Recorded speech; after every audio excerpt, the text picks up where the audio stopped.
to Champion Your Culture, the podcast, a weekly live show where we explore the power of culture and leadership in business.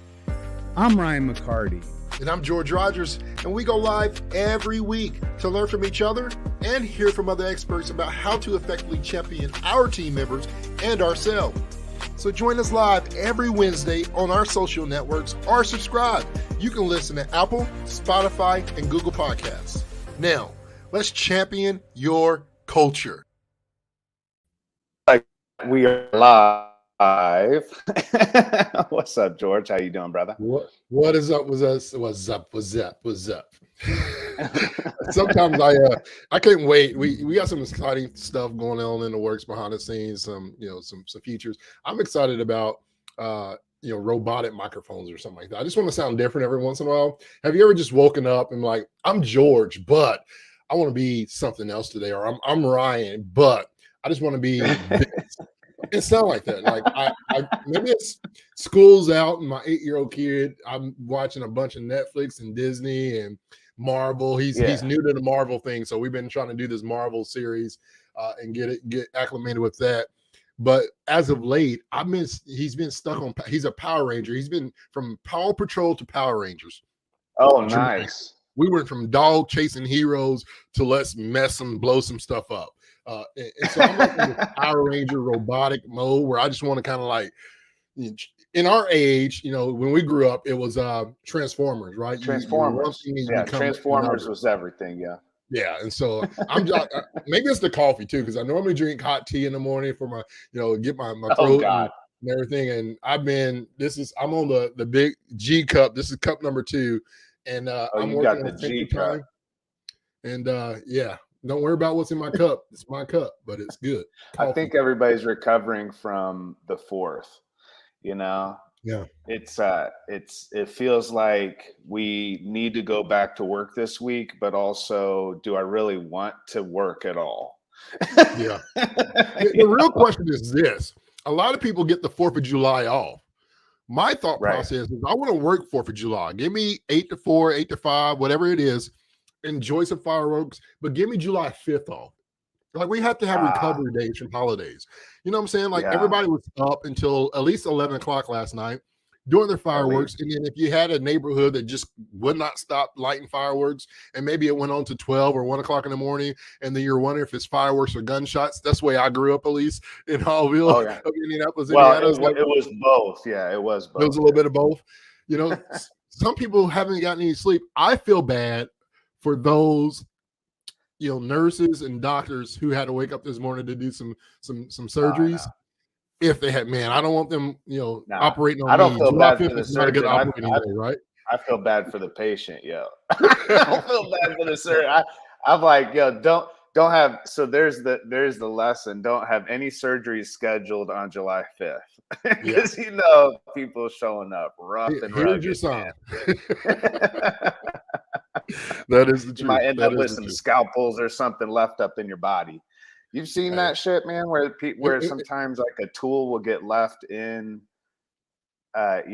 Successful surgeries are only successful as long as you don't leave some of the equipment behind. It's pretty wild. Did you have a good weekend anyway, man? I mean, it wasn't really a weekend. It was a weekend and then a longer weekend, and then with the 4th landing on Tuesday. Yeah, felt like it was really good. I don't know if you can tell, dude. I got a little bit darker. I went to the pool Friday, Saturday, Sunday, Monday, Tuesday. Like, I was in the pool for like 6 days straight. Dexter is a water. I love it. He just loves water. And so we try to get out there at least 2 hours or so, 1 or 2 hours in the afternoon, 3 to 5 or, whatever it may be. If he can stay there all day, the kid would. And I'm just like, all right, give me a dip. Let me get a little, sun. Let me listen to some music, get back in there because it's too hot, and then dry off. This kid is like in the water, non-stop. down the slide, in the water, lazy river. Like back in the day when we had those raisin fingers, where our fingers like completely, look like 150 years old. Get your fingerprints done when you get in the water for about 3 or 4 hours. That'd be great.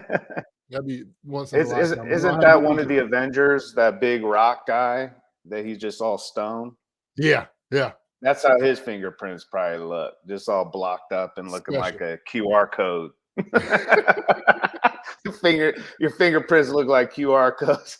Oh wow, that could be. Yeah, man. It's the 4th is we had a good time. I broke out that big grill that I got from you. It's actually a griddle. Yeah. And here's the debate: do you grill with charcoal? Is it a charcoal grill? Is it a regular grill? Do you like to have like the burn marks? But this griddle is everything, man. I did like tons of I didn't need extra space on it. You know how most grills you like have to cook it in like phases? I threw everything out there. And in the morning we had pancakes, bacon, eggs. You know, Brenna eats everything fake. Not eggs, but bacon. So I had fake bacon on there. I had all kinds of stuff like laid all the way out. And then for lunch, we had the hamburgers and sausages. And I mean, the griddle is great, man. I appreciate it, brother. Do you like a griddle or you like an actual grill? See, it depends on. So like today is I'm smoking a ham. So after the podcast, probably around noon, I got the ham all brine and everything soaked. I'm gonna do a honey bourbon ham. So I got some bourbon and some honey, little concoction that I mix together, and I'm gonna inject a little bit of that with some butter and rub it down. I'm gonna put it in a smoker. I'm gonna let it smoke for a few hours. So around 5 o'clock this afternoon, we're gonna have some smoked ham, cabbage, mac and cheese, and cornbread.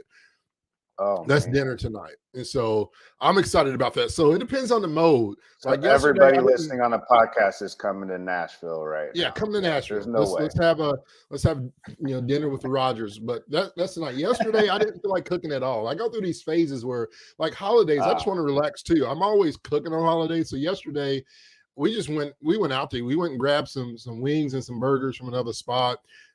Friends of ours, Corey and Clarissa, they cooked some hamburgers and beans and stuff. But I was just like, I just wanted to do nothing but enjoy time with my family and friends without being stuck on the grill and smelling like smoke, But the day after, I'm gonna throw a ham on the smoker, man. But it depends really, because I love. Have you had it smashed? This is what you got to do: smash burgers. Let me teach you a little something. Oh yeah, I know all about some smash burgers. Just do it like a normal hamburger. You put your hamburger patty on there, but before you press it with just your normal meat, you put a taco shell, soft tortilla shell, and you smash it. Don't flip it. This is the first time. You cook it on one side, you smash with the tortilla shell, and then you flip it, and it cooks the other side while it's on the tortilla shell. When you take it off, you put your little hamburger toppings that you want on there. My wife, she's got this ranch concoction that she's made, her ranch dressing. Man, it's good. So you can do it that way, or you can also do, Taco Tuesday type deal or Taco Thursday if you want to start something new tomorrow. Or shoot, let's have some tacos tonight. You do the same thing, but you mix your taco seasoning in the hamburger. You mix your taco seasoning in the hamburger, and then you do the same thing. Your flour tortilla on top, and you smash it, and then you put your taco toppings on top. Now, when I do it that way, I gotta have some bean dip. I gotta have a little rotel, some cheese, tomatoes, and a little salsa, and dude, those are smashed taco burgers or smashed tacos or smashed burgers on the grill. You can do that as well. Philly cheesesteaks on the griddle, bon appetit. My favorite thing to do, non-breakfast thing, is some fried rice, bourbon chicken, teriyaki chicken. You do your own hibachi. That's what you should do for the family. That's what somebody was asking me. Like, they're like, this looks like a hibachi. I'm like, yo, I'm going to kill the hibachi. Turn the grill around, face the table, have them around the table, throw some rice at their face every once in a while, and do your little— throw an egg up on my head. Egg up on the head. Flip your little— don't flip the knife, maybe a butter knife, get something. Stick it right in my head. I just throw the knife up and it sticks right in my head. As long as you finish the show, man, keep cooking. I love it, man. I love it. That'd be great. Yeah. Well, we're 10 minutes in and we're just talking about food. I'm sure everybody is excited about the food that we're talking about. We want to welcome everybody. Yeah. Heather out there says that sounds amazing. She's on her way. So shout out to Heather. We appreciate everybody for joining us on Champion Your Culture, the podcast sponsored by Culture Good. As always, we want to appreciate everybody. And thank you so much for listening or watching us wherever you do.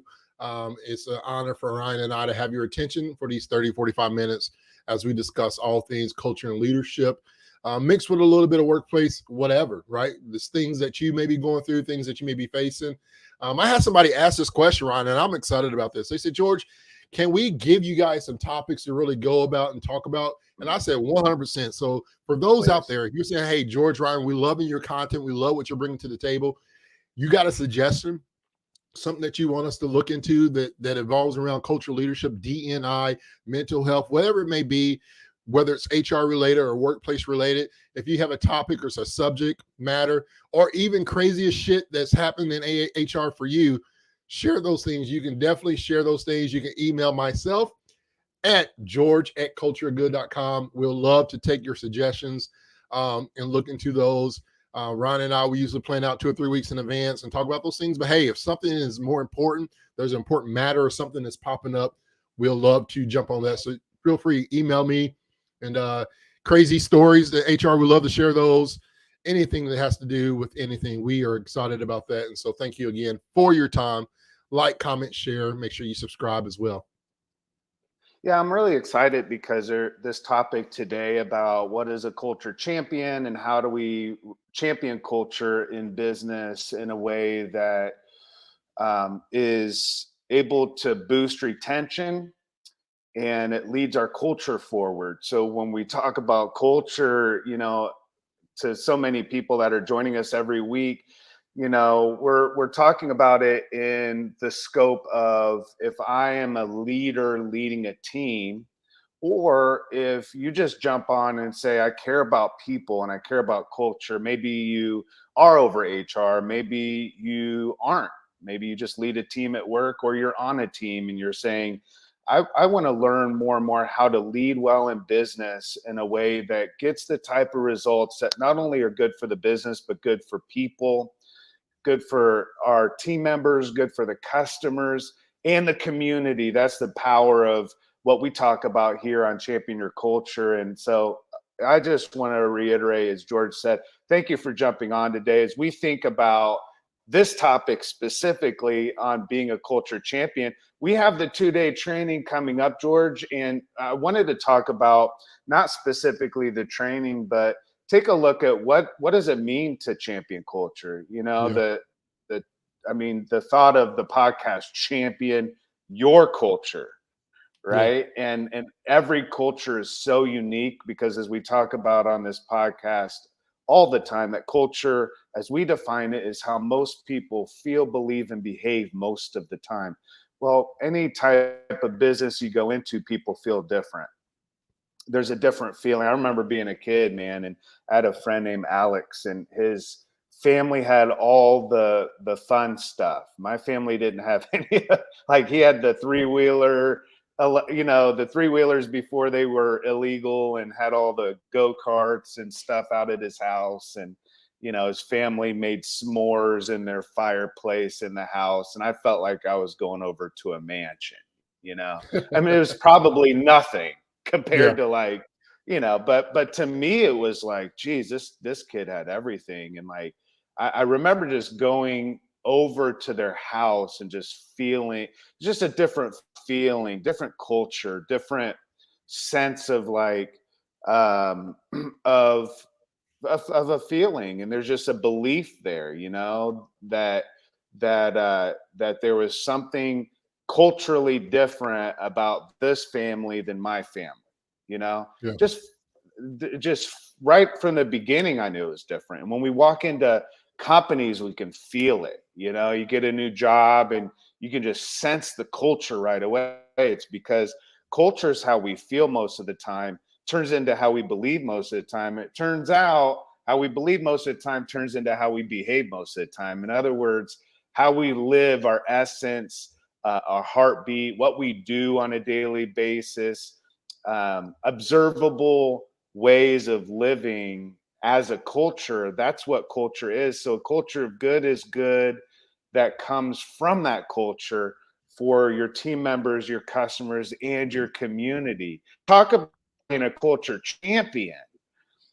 Can we champion culture in that way when we've not been given the authority to? right? Like, how Yeah. do we champion culture when our the owner of the company hasn't designated us as a culture champion? We have our certification coming up. Anybody can come to that for the 2 days, July 11th and 12th. That's in 1 week, bro.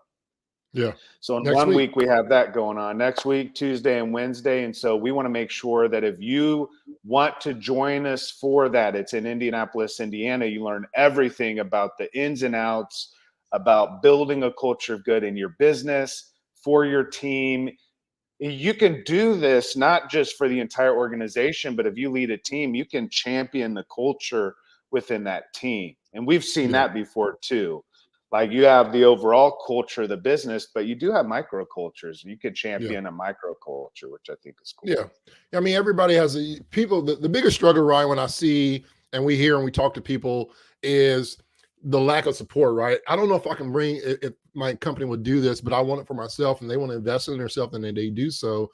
Some of the challenges that we do see is how do I then take this back to my company when leadership above me may not be onto this? And I always tell people, start where you are and how you are, right? Impact your department, impact within and influence that to bring that value to show, hey, I've invested in myself and this is what I want to do with my team. You can always do something. Saying you cannot do nothing is really not an option. The moment you stop breathing is the moment you cannot do anything, right? As long as there's air in your breath, in your lungs, and you're able to do your job and impact people, influence people, right? And show love, grace, and trust, be a leader amongst those people, you can do and become a culture champion. And so who is this for? We say it's for everybody. Wherever there are people that can be influenced and can be led, and behavior is a part of that, right? When you can change and impact somebody's belief and how they feel, culture champion is for you in that moment. And so sometimes for me, I know a lot of people say, act now and ask for forgiveness later type of a thing. But really, this is not something that's going to cause destruction. This is something that's really going to bring a body of people together and give them a sense of purpose and a sense of belonging that helps them become engaged. If you're struggling with people connected within your department, Culture Champion really gives you not just a workbook to work through, but you leave with a playbook on how to specifically, and this is important. This is not something to say, hey, this is a playbook. The playbook is really, Ryan, designed specifically for that individual amongst that cohort of groups that we sit down with and say, all right, where's your company at? And what does it look like for your specific? So we do this individually for everybody. So your playbook goes back to influence your organization right away where they are at that particular moment. That's what I'm finding is, like, if you don't have a playbook, what are you really championing? And for anything to be successful, you have to have a good plan and a great leader. you know, you really do. You have to have a plan and you have to have somebody that's leading it. I mean, when we ask what is a culture champion, I just want to define that. And then I want to look at what are we seeing in business right now in terms of engagement and the necessity for leadership, right? So when we think about a culture champion, the primary role for a culture champion in a business is to be the primary driver of any culture efforts within the organization or within their team. So it requires a skilled facilitator, somebody that can facilitate meetings, groups, can help lead the team, and really managing projects that help to form a culture team, communicate cultural efforts with stakeholders, and set objectives. And so ultimately, the role of a culture champion is leading the development and long-term sustainability of culture of good within an organization or within your team. And I want to say that again, because that is the primary obstacle that leaders find, is that if I don't have if I can't scope this or grow this throughout the entire organization, is really worth doing. And I would say the more that you press into being a culture champion, the more you gain in the gift and skill set of leading people well. And so this is a lifetime certification that can be carried to any occupation, job, industry, it is uniquely positioned to drive results with your team currently, but what the tools and tactics that you learn can be applied anywhere, which I really love. And the idea of facilitating and managing projects around culture. Every company, by the way, George, needs a culture champion. Yeah. And that's not to say that culture lives and dies with one person, but it lives and dies with leadership. And that one person as a primary driver of culture. Yeah. If you don't have a primary driver of an effort or initiative project within an organization, it's not going to be prioritized, because it's not prioritized on somebody's lists of tasks to do, right? And there's always going to be competing priorities throughout an organization. So if you don't have someone intentionally focused on culture, what we're saying is let's get that person within your organization that you see as having a heart for this, or maybe they've already been given the title of culture, or maybe you're in HR and somehow in the last 6 years they've dumped all the culture stuff on HR people, as if because you're in HR you should know how to drive culture. Yeah. So what we've created is a way for, regardless of where you're at, if you have a heart for people and for culture, you're that primary driver, but you've got to have a plan and a consistent strategy to follow in order to be successful. It's like anything else, who's communicating about the importance of culture in the organization? Who's inspiring people to be a part of volunteerism and giving back? Who is that person? Well, we need to have somebody that can build a team, what we would call our culture team, so that we can have leaders within the organization that are intentionally driving culture. A culture champion champions the culture within an organization and ensures that everybody knows how to meaningfully contribute toward that, so that you're driving belonging, you're driving engagement, you're driving down retention, or you're driving retention, you're driving down turnover. The elements of business that are important currently right now, that are pressing, that are impacting the bottom line of business. I mean, let's be honest. If you have people that are coming to work and they're not as connected, they won't be as productive, and therefore they won't be driving the success of the business. So how are we doing that in business right now? I know with Lighthouse and the work that you're doing with them, there's a lot of data coming out, and shout out to Ben and Lighthouse and the group there, and with you. And what are we hearing and what are we finding is going on? Yeah, I think, some of the things that really kind of stuck out to me as we're talking just specifically right now, Ryan, about the culture piece, Ben has, for those who, for some strange reason in this world, you don't know who Ben Eubanks is, you're missing out on one of the best men that I've ever been a part of, from top to bottom. Just a very humbled, gentle giant, very compassionate, full of empathy, just a true leader, right, within his space, and really does a lot of value. Now, if you get into talking about data research, you're talking about the awesomeness nerd, passionate. I don't know the proper words, but those are words that I've heard him talk about. But he's so passionate about research and the value that it does, not just data to be able to speak out numbers. His whole heart behind the data and the research that we do at Lighthouse Research and Advisory is to be able to put it in the hands of the right people to bring value to the workplace, to make the changes and the necessary impacts that it should do, right? So data is one thing. Have data, to be a data-driven business. Most successful businesses are driven by data, right? They're seeing the lows, the highs, the mids, what needs to be tweaked, and they're making adjustments, right? They're making the changes that's needed. When he brought me a part of the Lighthouse team and said, hey, George, you should do some research, like get into this. And I'm the type of person, like, I love data, but I don't like to be in the whole process. I never really comprehended. It's not what I thought it would be, Ryan, and I love it. I love the process of it. And one of the questions, being a part of the foundation of this, is being a part of the questions, right?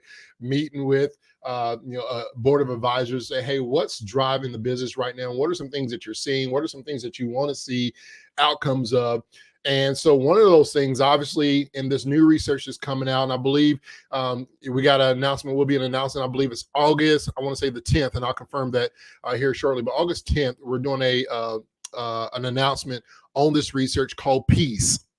Anybody that knows me knows I'm an acronym junkie. So PEACE stands for Performance, Engagement, and Culture Enablement, right? So we really went down and we asked 30 plus questions to over 1,000 people from US to India to Canada, so on and so forth. So we got a lot of diversity within this, from men, women, people of color, non-people of color.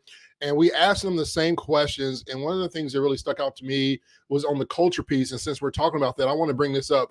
We asked this question. We wanted them to define what their company culture was. And the three ways that you could define company culture was, number one, it's a dysfunctional mess, right? The second one was it's functioning, but barely. And then the other one was, I feel like our company culture is functioning and supportive. And then we tied that to ultimately leadership, right? Do I feel like Ryan leads me well? And do I feel like I belong in the workplace? And so the psychological definition, again, and we talked about this in the past, the psychological definition of belonging is I feel respected, accepted, and appreciated by my direct leader. So if I was to say Ryan is my leader, do I feel like I belong in this workplace with Ryan as my leader? I will say yes. Ryan makes me feel accepted, respected, and appreciated.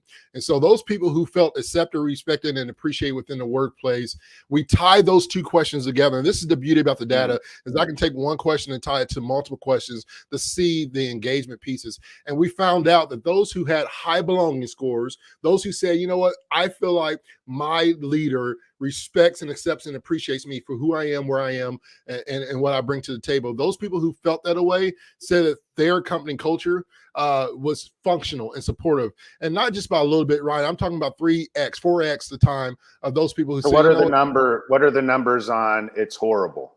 Like what? How many employees? Yeah. And so those people who say, you know, it's a dysfunctional mess. They say that again.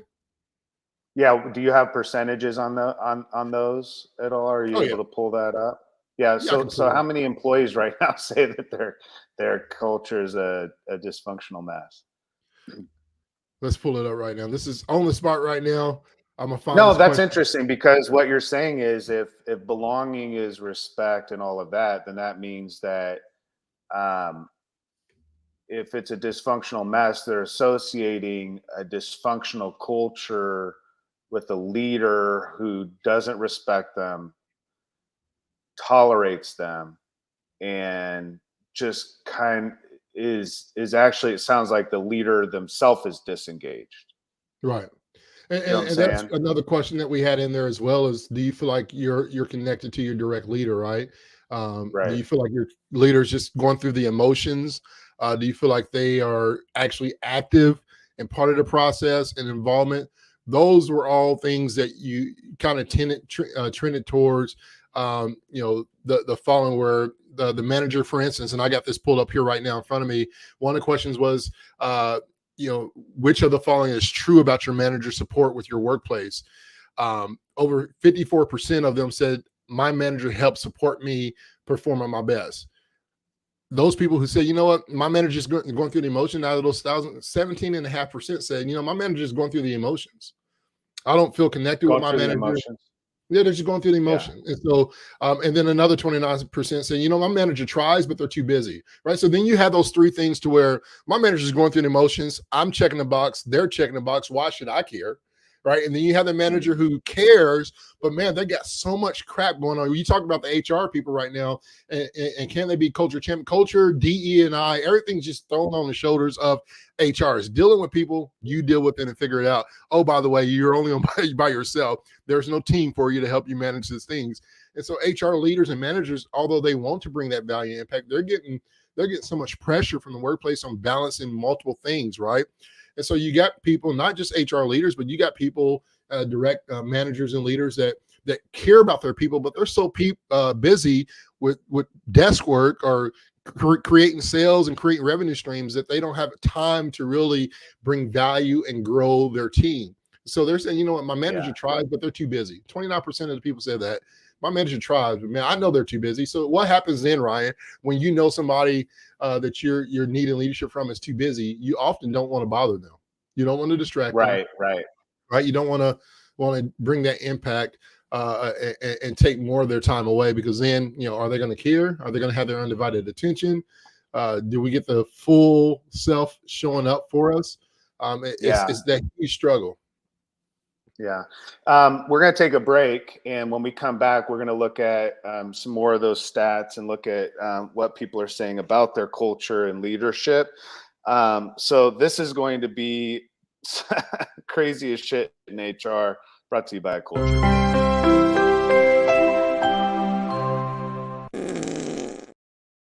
All right. So here's a story from HR. It says, I work for the civil service and HR department. I've heard some crazy things. A lot comes to mind. But I suppose the first thing that I thought of was the time that we were cleaning out old paperwork, and I was relatively new. Some of the older colleagues were commenting on some of the files that we were finding as they remembered the cases. Things like, oh, I remember this woman. She got married to this guy in the post office, or this guy got through stage 4 cancer. Good for him. So all these were good stories. And one of the files they picked up, they just said casually, remember this job? He's the one that stabbed his manager in the face and ended up getting a promotion. Crazy. And then just moved on past. I was like, whoa, hold up. I need the end of the story, please. It turns out they were out for a Christmas dinner, and this guy had a fight with his manager, grabbed a steak knife and stabbed him in the cheek. Because of some strange circumstances at the time in government and who he was connected to, they couldn't or wouldn't fire him, so they decided to transfer him to a different department. Only that there were no more positions left at his grade, and he wouldn't settle for a lower grade, so they ended up promoting him to a higher position, including all benefits and pay. Civil service, huh? Hey, so that is I don't want to be disciplined by that manager. And that's the craziest shit in HR today. What if you can do more with your leadership team? What if you can empower them to make a bigger impact faster? As leaders, we know that we have to be good at a lot of things.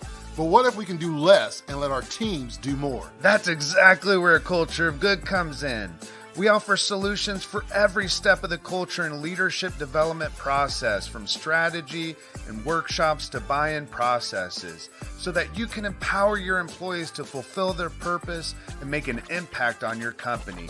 We believe in empowering people, and that's why we're offering 10% off our Culture Champion certification for any team who mentions Champion Your Culture when they reach out to us on cultureofgood.com. Reach out to us today. We're saying reach out today because this is happening in like a week. So time is really short. We've been sending out emails. You'll see it on social media. Really simple. It's $1,000 to come. We have a discount going on right now, 15% off. On the video, you saw 10%. We're giving 15% off. We really want to fill this cohort up. We're excited because to gain the tools to drive culture, as we've been talking about. George, we celebrate an entire year of getting together and talking about culture and leadership. And we're doing that because we really believe that business can be a force for good.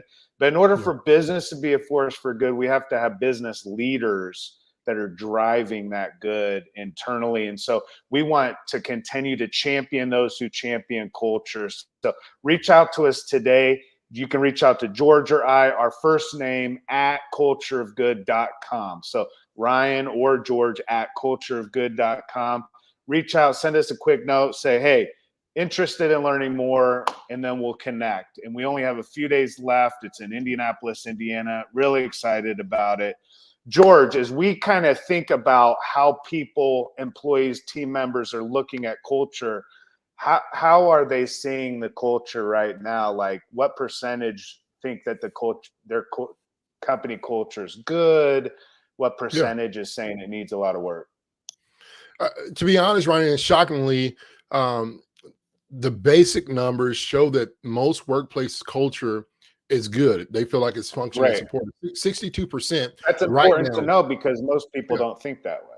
Yeah, it's you got to think of this. There's when I saw the data, and I'll just go ahead and share it real quick. When it comes to dysfunctional mess, only 9% said their company's culture is a dysfunctional mess. Right. When it comes to it's functioning but barely, 29% of the people said it's functioning but barely. 62% said it's functioning and supportive. Right. It's functioning and supportive. Right. That's the basic trend. And so what people are saying is like through the pandemic, hybrid working, remote working, I feel like my company's culture, how I feel, believe, and behave most of the time is functioning. I feel like it's supportive. Getting And so we better. have seen Yeah. an impact. It's better overall. What you then tend to see is, all right, how does this fit? As I was saying earlier, how does those people who said, it's a dysfunctional mess, what is the difference? And a lot of the difference is it's leadership. Those who have a functioning and supportive culture or feel or believe and behave most of the time that way have leadership, have a company culture organization that is engaging, that is empowering, right? That's giving them the tools and the resources to really perform their job. They're feeling appreciated. They're feeling accepted and respected by their leaders. They feel like their company supports them and provides the opportunity to be who they are. And there's a lot of D&I in that as well, Ryan. And so overall, plain and simple, most people, right, a third of three-fourths of the people saying, I feel like it's going well. I feel like it's going great, and I feel like it's functioning and supportive. Those people who feel like it's a dysfunctional mess usually and more than likely are tied to a busy manager or a manager who's just kind of going through the emotions. They're there, but they're not there. Going through the motions. Yeah. Yeah, that's interesting because you can't have a toxic culture with healthy leadership. Yeah. Like healthy leadership, obviously there's going to be seasons in a company that are difficult. They can be challenging me, but in terms of a toxic culture, I tweeted the other day, I found out there's like a site that you can put in your zip code and see what's in your water. Have you done that before? Yeah. Like your local I saw water? That and I'm scared. Yeah. Yeah. I'm like, this water out of my faucet is toxic. You know what I'm saying? Like it is. I mean, there is like one of the chemicals in the local tap water is like 500 sometimes the, and it's cancer causing, Yeah. And it's like, but the propaganda is drink 8 glasses of water a day and you'll be healthier. It's like, well, hold on a second. Yeah. You know what I'm saying? It's like this metaphor of like, come to work and join these groups and do all this. And at the end of the day, though, if it's toxic, if there's poison internally, a lot of times it comes, most of the time, if not all the time, it really does come down to leadership, because leadership and we always say a healthy organization is healthy because of the health of its leadership. An organization, and I'm glad to hear those stats because it's good to hear some good news, man. Yeah. I don't every week as we're doing this work to find out that nothing good is happening. Like come do culture work. Everybody hates it.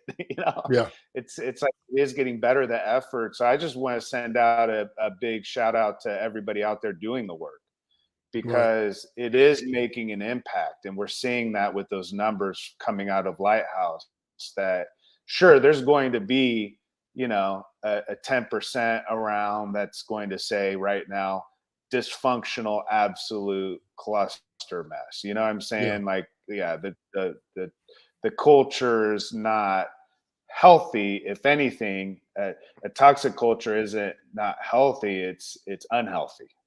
Yeah. So it causes issues. The Yeah. culture itself causes the issues. Yeah. And I want to say that, and I'll share this link, Ryan, for everybody that wants to get some of the research that we're talking about today in this new piece. You can actually go below, check out the link. It's lhra.io/2x. Again, lhra.io/2x. And you'll get some more of the data, more data than I'm sharing today. But this is talking a little bit specifically around 4 things to double employee retention. We talk about the retention standpoint and more positive news, right, Ryan? I think everything that we talk about aligns with leadership. Employees that will recommend, and this is something that I was excited about seeing as you were talking about retention, and we talked about that a little bit and how, champions, culture champions, the impact and influence that, creating a culture of good within the workplace does. We talk about, where Culture Good originated and the impact on retention that it did within one of the largest third-party Verizon stores, TCC, led by Scott Moorhead and the team. When it comes to employees that will recommend their employer as a great place to work, they're 12 and a half more times more likely to say that their company encourages and supports creative problem solving and on their job. Some of the things that I think about, 6.5 times more likely to say that their company provides opportunity for recognition and appreciation for work. People just they don't want to just do work. They want to know what they do and also why they do it. And then the next step is knowing that, hey, my leader my company recognizes what I'm doing more than just the description. Because, oftentimes, Ryan, more than not, when you feel like your company culture is great and you feel like you belong, you're not just checking the box, right? You're doing more. You're helping out your teammates. You're serving others. You want to see your team grow. And so you putting yourself out there to grow. And it's not for the recognition, but that recognition is good to have. Another stat you'll find on that link is 9 times more likely to feel like you're appreciated for their contributions to their company, and 12.5 times more comfortable giving feedback to their supervisors. This was something that stuck out to me the most because a lot of people are afraid to talk to their supervisors or to say, hey, Ryan, this is how I feel, or this is what I feel is not going. They keep all that frustration or that negativity, what would seem like negativity, versus, hey, Ryan, I just want to let you know we've been doing this for 3 months and it's not working. What do you think about this? Right? Just a small suggestion or feedback to their supervisor. When they feel like, man, this is a great place to work, they're not afraid. 12.5 times more likely to say, hey, Ryan, my leader, I want to let you know, have you thought about doing something like this? Because they want what's best for the team. They want what's best for their leader. Like when we got stuff going on, one thing I love about our relationship and our partnership is that you'll say, hey, George, why don't you try this way? Or, hey, this is really the language. This is how we do what we do, why we do, right? And there's times where I flip the script and say, hey, Ryan, we had this going on, right? There's that freedom of, I'm not afraid of what is going to come about a conversation because I'm coming out of love. I'm coming to you trusting, and I coming to you that even if it's wrong, you're going to show me grace and tell me why we're doing what we're doing, right? That true impact of leadership is so important. And so check out lhra.io/2x for more research on the performance and engagement and culture pieces that Ryan and I are talking about today and some more research study. And that really helps too, for those of you that are out there that are looking at how do we start to measure internally. So you can look at some of those questions and say, how do we answer these? How is this being played out internally? Because again, those stats are really helpful for us to get a pulse on how is engagement going? How are we seeing the impact of leadership within an organization? And we just want to continue to say, George and I are here, the Champion Your Culture podcast and the team that we have at Culture of Good and Lighthouse, providing not only the data, but also as a resource to make an impact, to provide the advisory components and to provide the coaching, training, and development. So we've partnered with Lighthouse to take that data and continue to look for ways to implement culture engagement solutions that provide that closer connection between management, to team members, so that we're not just being seen as a boss, but we're seen as a leader in people's lives. You look back over your career, George, and nonprofit and for-profit work, it's the leaders that showed up and were connected with us, and we knew they were busy, but they weren't too busy for us, and we knew that they had a lot on their plate, but we knew that we were part of a team that was bigger than us, right? They included us in, they inspired us with their, not only what they said, but also how they acted in their behavior, And I think culture champions at the very core are accountable to the culture. They're leaders within an organization that are accountable to the team members. They're accountable to the impact that organization can have in the world. They're accountable to the values of the business and the mission and the core messaging and essence of what that organization is in the world. And to be a culture champion is a really special thing. And it's not always easy work, but work is called work because it's work. and sometimes it's not easy to continue to go out and inspire. But today, what I learned out of all of this is that our work is working. That and I just want to say that to those of you that are out there doing the work day in and day out, making an impact, continue to do that, because it's making a difference, And by the way, I didn't talk about it much, but if you want to get promoted, just stab your manager in the face with a steak knife, apparently. No. Ladies and gentlemen, don't go out there with Ryan. Edit that out. Don't sue us for that. Yeah, that is not. That only happened once in the history of mankind, and it'll never happen again. Well, George, it was good connecting with you, man. It's July 4th week. I know a lot of people are out, and we'll be in training next week. So we're going to have this played again, I would suppose, or another week that we've chosen, and we'll be live with people in person. So next week's going to be exciting with the training coming up. I'm excited to have you come to Indianapolis and be a part of what's going on, man. The movement's growing. I'm excited. As always, make sure you check out culturegood.com if you want more information on the champion or culture champion and leadership stuff that we're doing. More impact workshops, keynotes, coaching. You can find all the information that you need at culturegood.com. And do a discovery call with myself and or Ryan. We'll love to sit down with you and just talk. We're not here to sell anything. We're just here to bring some value and influence to you in your workplace. And so don't feel like you're jumping on the call to be sold anything. We don't have to sell. The product sells itself. The coaching, leadership development, it sells itself.